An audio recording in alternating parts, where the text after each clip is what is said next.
Romanos, capítulo 1, versículo 17. Ok? Vamos ficar de pé um pouquinho, mais uma vez. Romanos 1,17. Achamos?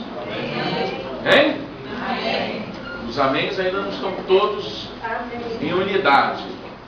Eu fui militar há muitos anos, eu sei quando a tropa está dizendo amém num sentido só. O amém está um amém aqui, um amém ali. Mas diz assim a palavra de Deus. Romanos capítulo 1, versículo 17. Bem conhecido nosso. Visto que a justiça de Deus se revela no Evangelho de fé em fé. Como está escrito. Esse é o tema que a gente vai discutir aqui. O justo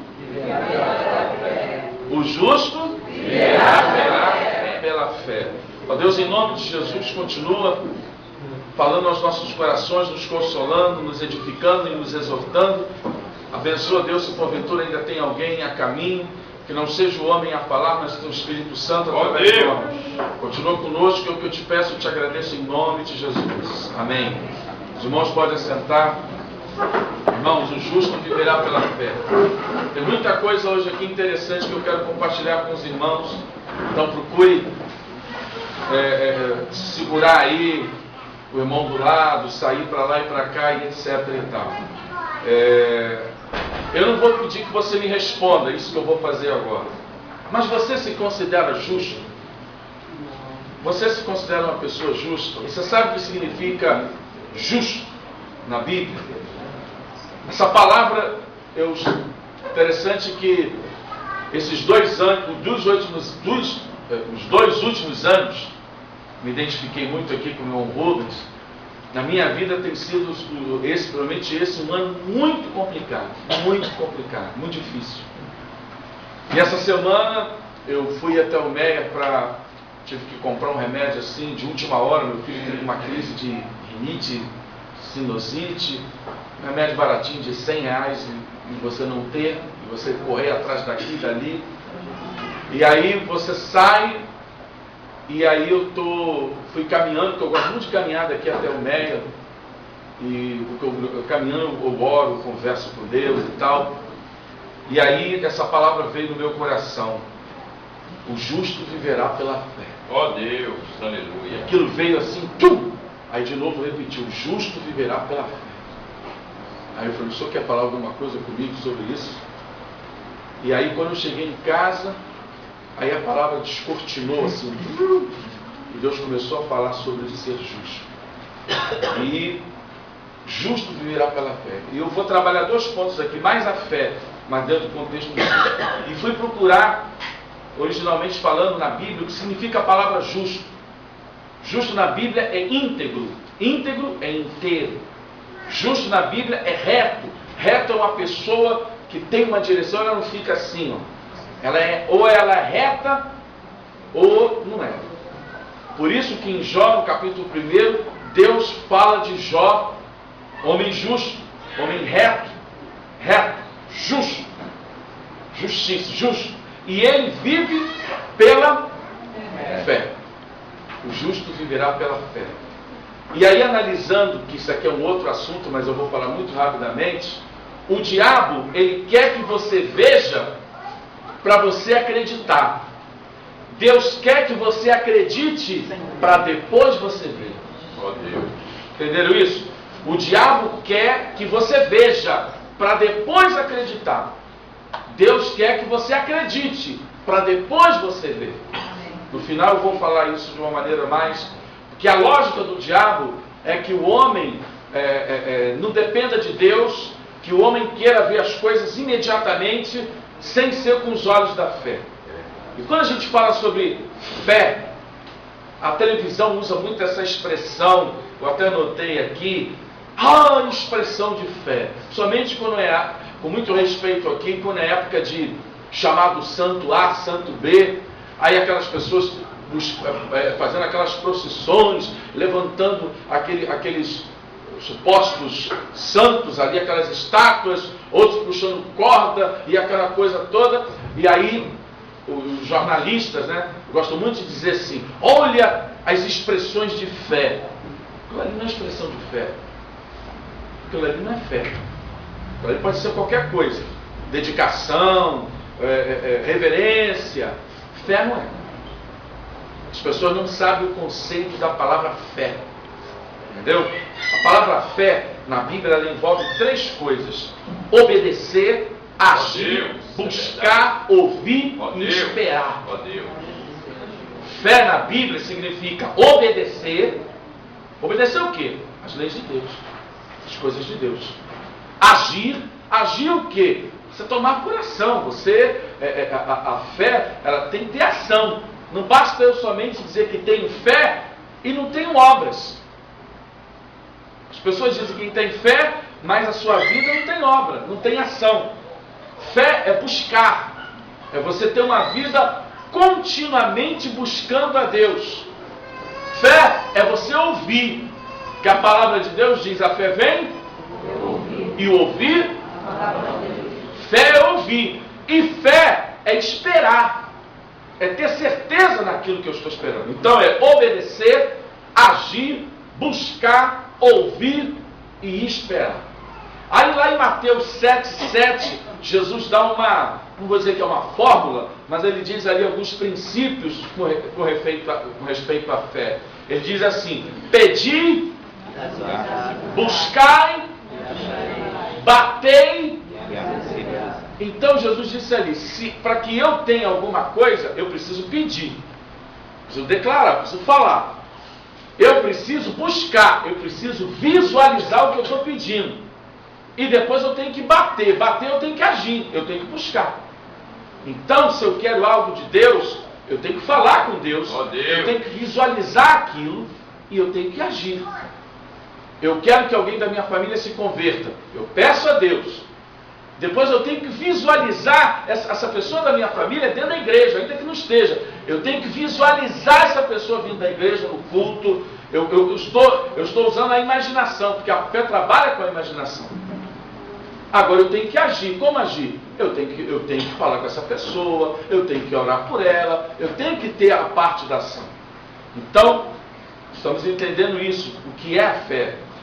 Lá em Hebreus 11, quem pode ler rapidamente Hebreus 11:1? Rapidamente, vamos ganharmos tempo. Alguns versículos eu não vou falar em função de tempo, mas eu vou apenas citar o que está ali. Ora, a fé é a certeza das coisas que se esperam, a convicção de fatos que se não veem. Russell Shedd, que é um grande pastor batista, e ele entende muito da Bíblia no hebraico, no grego, muito mais no grego, ele diz ali que a palavra fé que está ali, inclusive é verdade, nesse texto de Hebreus, é uma escritura de posse. Hebreus 11 fala que Deus já nos deu uma escritura de posse. Ó Deus, aleluia. Escritura de posse é algo que já foi dado para você. Ó Deus. A fé dentro ali é uma escritura de posse. Eu preciso acreditar. Eu preciso realmente crer. Aí, se você continuar lendo o texto de Hebreus 11, todo o capítulo 11, pela fé, o mundo foi criado pela fé, Abel ofereceu isso, pela fé Moisés, pela fé, e vai citando tudo pela fé. Ali já dá um estudo muito interessante sobre fé. Fé é uma escritura, algo que Deus já te deu, você tem. Aleluia. Mas aí eu tenho que entender o que significa fé. A Bíblia apresenta 3 tipos de fé: fé salvadora, fé natural e fé dom. Lá em 1 Coríntios 12:9 fala da fé dom. Deus deu o dom da fé, efeitos extraordinários para as pessoas orarem, Deus fazer aquelas coisas tremendas. Aí em Efésios 2:8 diz: isso não vem de vós. Aí diz a fé, é dom de Deus. Existe a fé salvadora. Eu não vi Jesus morrer na cruz, eu não vi Jesus ressuscitar, mas eu creio, eu tenho fé que isso aconteceu e ele mudou minha vida. Então é fé salvadora. Eu acredito nessa fé. E tem a fé natural, a fé que está dentro do homem, a fé que está dentro dele, no sentido, eu tenho fé no governo, entre aspas, o governo está falhando muito, eu tenho fé, eu vou entrar no ônibus, eu tenho uma fé que aquele motorista tem uma carteira de habilitação, eu pego um avião, aquele piloto tem um brevet, eu pego um navio, aquele cara sabe pilotar aquele negócio ali, sabe navegar com aquilo. É uma fé natural que existe dentro de nós. Mas a fé que eu quero trabalhar com vocês aqui é uma fé que envolve a fé salvadora, mas ao mesmo tempo a fé do Deus que está te guardando o tempo todo. Glória, ó Deus, o justo aleluia. Viverá pela fé. Aleluia. E no Antigo Testamento, a única vez que aparece a palavra fé é em Abacuque, que Paulo cita agora Abacuque, nesse texto que a gente leu. A palavra fé, porque lá no Antigo Testamento, fé e confiança estão entrelaçados. Confiança, fé, confiar é quase a mesma coisa. Interessante que lá a fé significa garantia, certeza e fundamento. Fé é garantia, certeza e fundamento. Eu tenho certeza de algo, eu tenho a garantia que aquilo vai acontecer, eu tenho um fundamento, eu tenho algo para me firmar.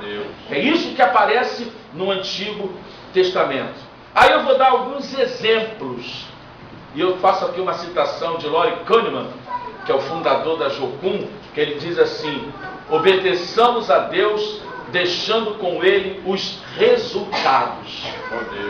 E eu vou dar exemplo, não de tantos homens aqui, porque são muitos homens que eu separei aqui, eu vou pegar apenas alguns, vou fazer a citação do texto, mas não vou ler o texto em função do tempo, para a gente aproveitar esse ponto aqui, de desenvolvermos mais esse assunto.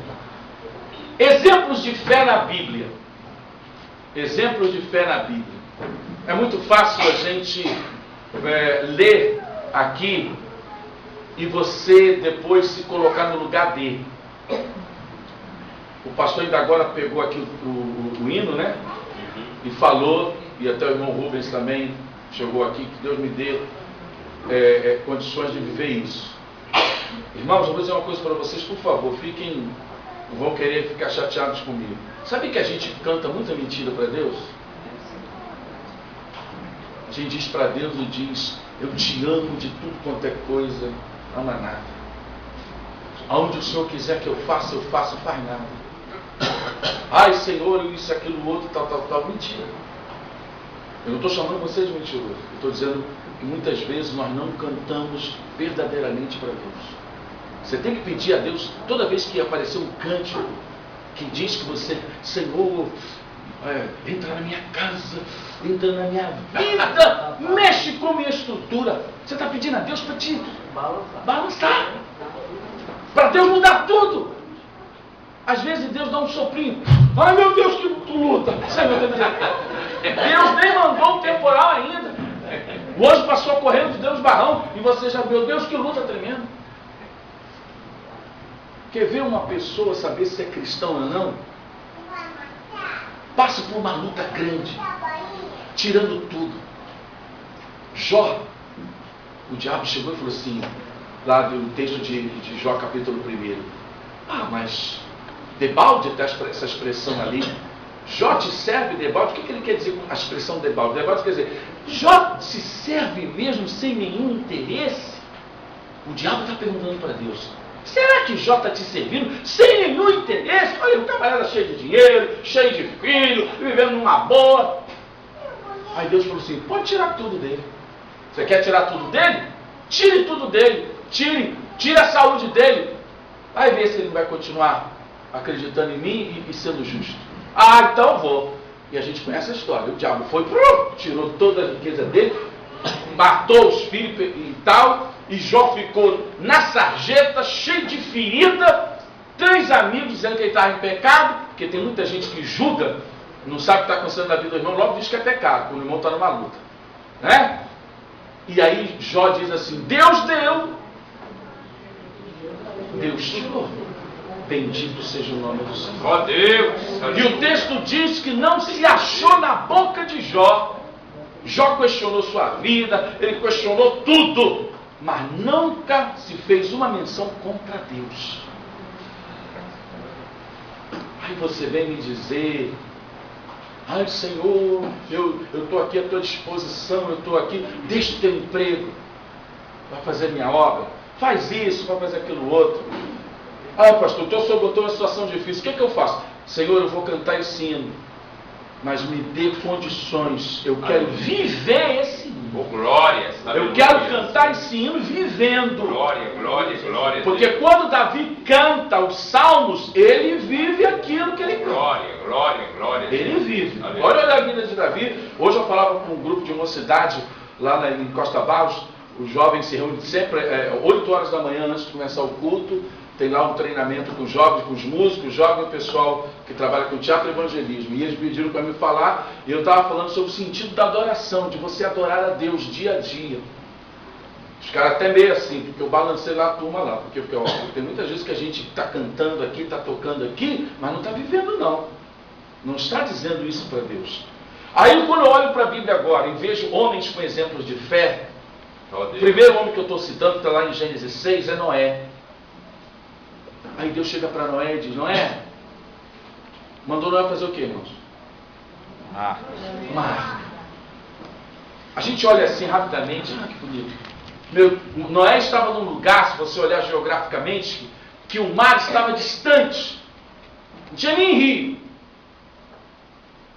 E o tamanho da arca que Deus mandou que Noé construísse. A Bíblia não fala da família, das noras. A Bíblia não fala de outras pessoas. Irmãos, eu acredito que muita gente ridicularizou Noé, não foi? Zombou dele. Ô velho gagá, maluco, tá construindo essa arca pra quê? E ele ali. Interessante é que sua esposa acreditou, seus filhos acreditaram e suas noras acreditaram. Porque aquele homem era justo. Oh Deus. Aquele homem não era qualquer pessoa. E Deus mandou aquele homem construir um barco para colocar animais, etc, etc, etc. Irmãos, tem que ter fé. Tem que ter certeza. Tem que ter garantia. Porque Deus chega e fala para ele, Noé construiu uma arca, deu para ele todas as dimensões. Ele levou aquele tempo todo que ele teve que procurar. E aí você pergunta, qual era a profissão de Noé? Noé era um carpinteiro? Noé era um agricultor, irmãos. Aquele homem não entendia nada de fazer madeira, não entendia nada. Imagine aquele homem com seus filhos, cuidavam de terra, era agricultor, cuidava de animais, e ali de terra, animais, etc. Agora Deus manda eles construir uma arca que nunca viram, nunca tinha uma vida daquela maneira. Nunca tinha chovido. Tem que crer. Tem que crer. Aí eu vou para Abraão. Gênesis 12. Abraão vivia num lugar ruim. Ur dos Caldeus, Ur dos Caldeus, segundo a arqueologia, era um lugar que já tinha tratamento de esgoto. Abraão vinha de uma família rica. Abraão estava muito bem. Aí Deus aparece para ele, Abraão, pega a tua família, pega todo mundo e vai para um lugar que eu vou te mostrar. Imagine Abraão contando isso para o seu pai e para os seus irmãos. Mas tu vai para onde? Não sei. Como você não sabe? Deus falou que vai me mostrar. Ele não mostrou? Não. Ele mandou você ir com todo mundo? É. Como é que você vai comer? Como é que você vai viver? Como é que vai ser? Ele mandou eu ir. É fácil a gente ler o texto assim e a gente não vê esses pontos que estão em volta ali. E Abraão saiu. E ainda Deus depois disse para ele que ia ter um filho. E vai passando o tempo, com 100 anos. Aí Deus vai e cumpre a promessa. Tem que crer? A Bíblia diz que Abraão creu contra a própria esperança. Glória a Deus. Irmãos, a gente tem que olhar isso aqui e dizer, meu Deus, me ajude a ter essa fé. Me ajude a ser como esses homens do passado. Porque eu estou duvidando se eu vou chegar até ali na esquina. Eu estou duvidando se Deus vai fazer isso, fazer aquilo outro. Ou eu creio, ou eu não creio. Aí vamos para o outro. Moisés. Lá em Êxodo 3, Deus chama Moisés. 40 anos Moisés ficou no palácio. Era o comandante dos exércitos egípcios. O maior império da época. Deus tira ele, conhecemos a história. Coloca o homem lá no deserto. O homem agora está 40 anos no deserto cuidando de ovelhinha. O homem que tinha homens a seu comando, agora são ovelhas a seu comando. Está lá distraído, esqueceu do Egito. O Egito já estava mais na cabeça dele. Deus aparece para ele e diz: Moisés, o gemido do teu povo, que é o meu povo, subiu até mim. Vai lá agora e liberta aquele povo. Que? A Bíblia não diz que Moisés indagou algumas coisas. Meus irmãos, era o maior império da época. Tinha um exército fortíssimo. Como é que um homem sozinho vai chegar lá naquele local e dizer para o imperador, para o faraó, que era o império egípcio, e dizer: ó, liberta o povo porque Deus mandou. Imagine Moisés contando isso para o seu sogro. A Bíblia diz que Jetro pensou, sua esposa: ô Moisés, esquentou demais a tua cabeça aí no deserto. Que isso? Que negócio é esse? Você vai agora descer e tirar aquele povo de lá? E a gente viu o que aconteceu. Tem que ter fé? Ó Deus, aleluia. Tem que ter fé. Porque ele tirou aquele povo, cruzou com aquele povo no deserto, e levou, passou pelo Mar Vermelho, passou por tudo aquilo ali. Tem que ter fé.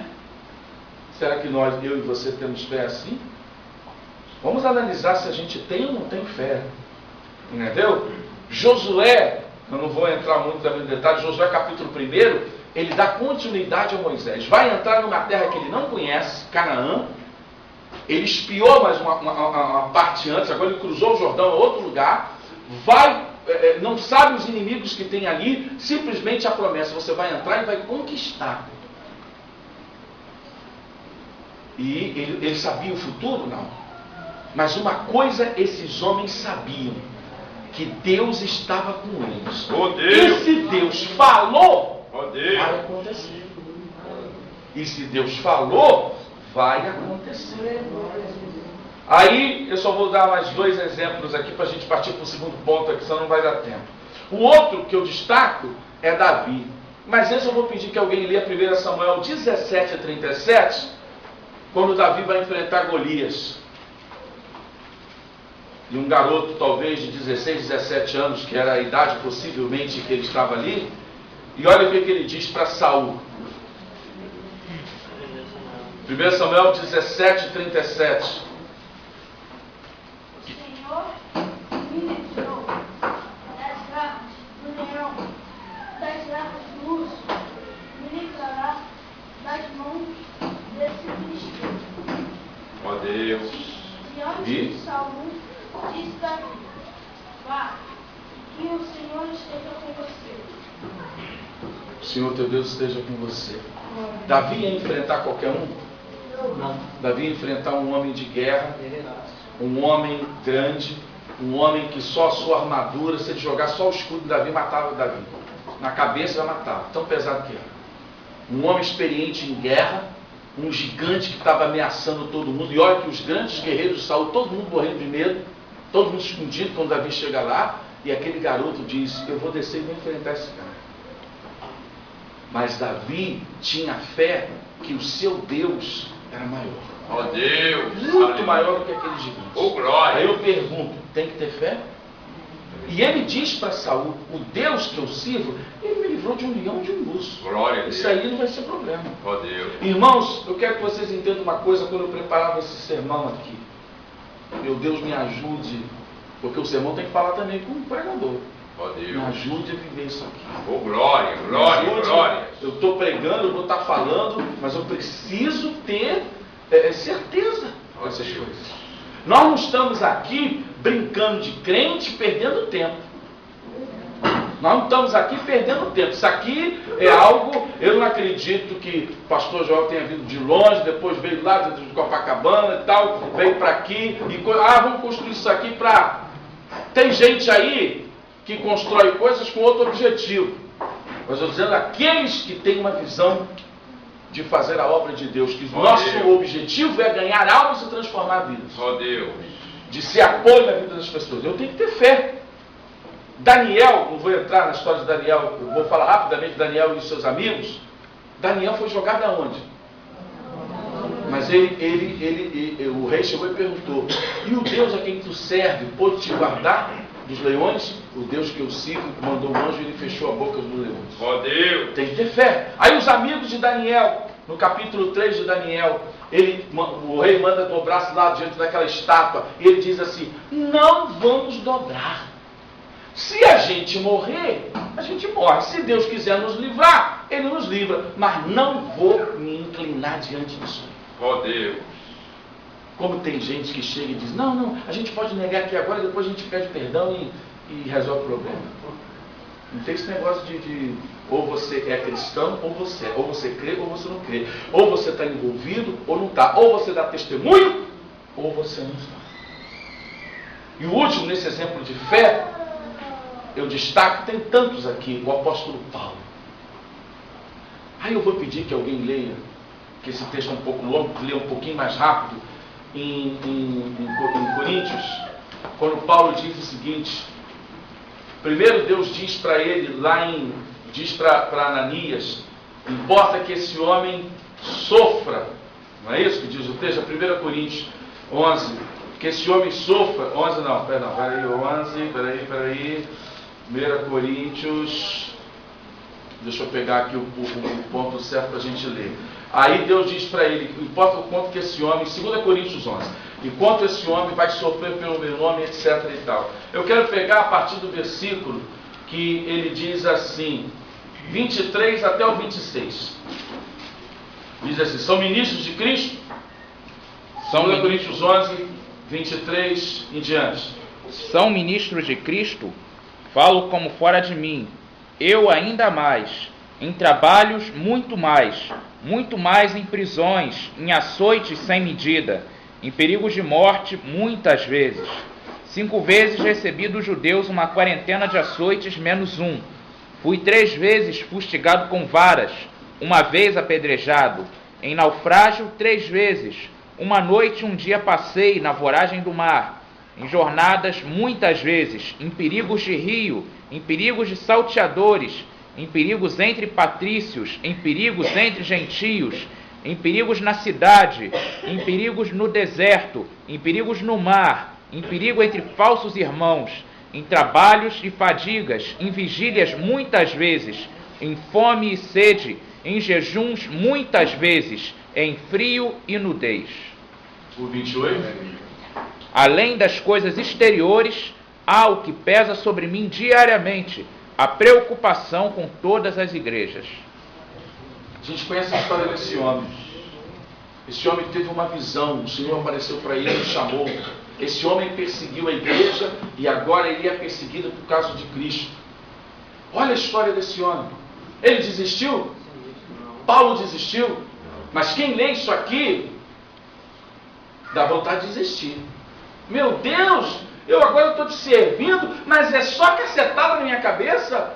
Não tem um refresquinho aí não? É só luta, é só bordoada, é só isso, e ainda entre falsos irmãos. Ih, Jesus, hoje eu falei sobre os falsos irmãos. Porque o joio dá glória a Deus, o joio leva a Bíblia, o joio está do nosso lado. Mas é o Senhor que vai tirar o joio. Ó Deus. O Senhor, o joio, sabe como é que vai? Aí o Senhor dá uma dica para a gente descobrir o joio: fruto. E também outra coisa, o joio não aguenta o fogo de Deus. Logo começa a pipocar. Entendeu? Ele não aguenta. Mas eu quero dizer o seguinte: tem que ter fé. Ó Deus. Tem que ter fé. Se não tiver fé, não aguenta isso não. Irmão, se a igreja não tivesse fé no seu Deus, nós não estaríamos aqui hoje. É verdade. Eu perguntava a um irmão: cadê o Império Romano? É história. Cadê o Império Assírio? É história. Cadê os Babilônia? É história. Cadê o Egito? É história. Cadê a igreja que sempre foi perseguida? Continua até hoje. Ó Deus, aleluia. Continua até hoje e aí vai para o céu e vai continuar a Deus, história. aleluia.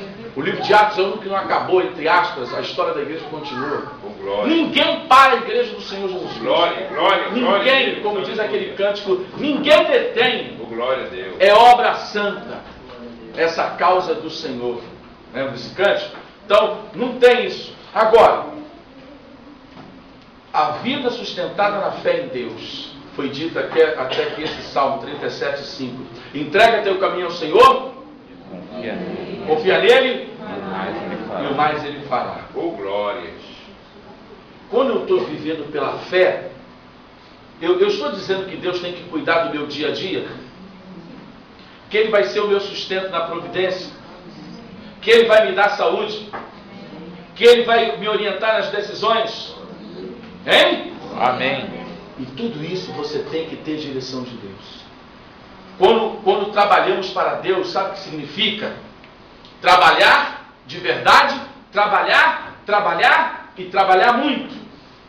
Vou repetir, não minhas palavras, Loricano de novo. Trabalhar para Deus significa trabalhar de verdade, trabalhar e muito. Oh, Deus.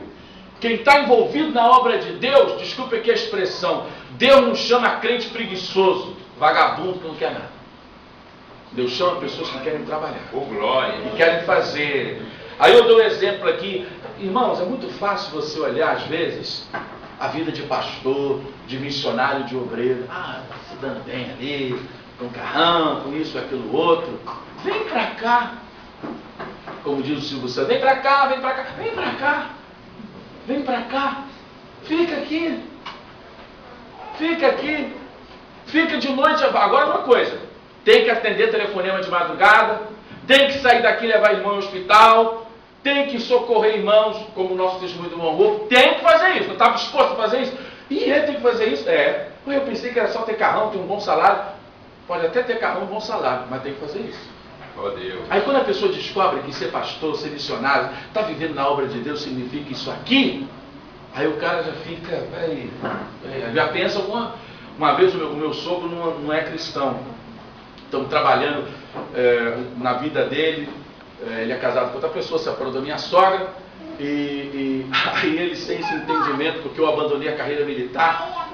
Aí ele falou, Adnei, mas é tão fácil abrir uma igreja, a gente vê aí que as pessoas... Aí eu falei, o nome dele é Ivan, né? Eu falei, seu Ivan, aí eu expliquei para ele o que era ser pastor, o que era abrir igreja. Aí parou assim, mas é tudo isso? Eu tenho que estar dedicado.